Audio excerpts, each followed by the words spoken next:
So this video is about what happens if you have kinetically similar paths but the thermodynamic stability of the products are different. So suppose you have this alcohol and you treat it with sulfuric acid, you get this thing, and then you remove this leaving group, so you get a positive charge over there. And now you have different ways to form the products. So the first way will be just eliminate the hydrogen over here, so that will give you an alkene. The next thing you can do is that you can do a hydride shift, giving a positive charge over here, which gives you a tertiary cation, which is much more stable than a primary cation. Okay, and then from that you can eliminate and get this thing. One other way would be that first of all you will do ring expansion, giving you a much more stable ring, which is a 6-membered ring, and then you will do elimination and get this product. Or you could just shift this positive over here by a hydride shift and then do elimination, giving us the same product.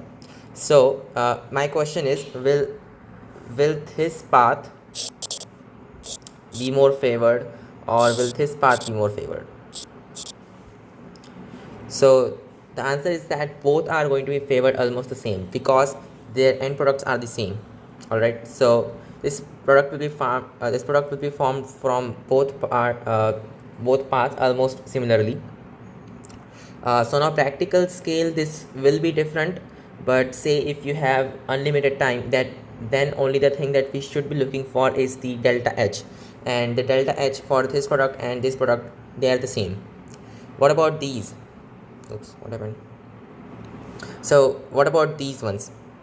You might say that the path is shorter, so these will be formed much quicker. Well, yes, they will be formed much quicker if you have some short amount of time for which the reaction is going. But if you have a very big amount of time and you just let it settle down, say you leave it for one day and then you come back, the thing is that even if they are formed after a limit, they won't be formed anymore, because what really matters for the equilibrium concentrations is not the transition state energy and stuff. It's just the enthalpy, I mean the change in enthalpy from the reactant to the product. So that means that the most stable one will be formed. Okay. Oops, it should be this group over there. No, that's actually correct. So we did a ring expansion, right? That's why it's okay. So the main point is that whenever you have a big amount of time to do the reaction, or you can have kinetically similar reactions, in that case you just need to look for the delta H and see which of them is the thermodynamically favored product, and that will be your major product. If you have less time to do a reaction or your kinetic paths are very different, in that case you have to go with the one which is the quickest. So for example, if you had less time to do it, then this one will be formed much more in the first few seconds, and then you will have this one being formed, that one being formed, and other stuff too, right? So that's it. Have a good day.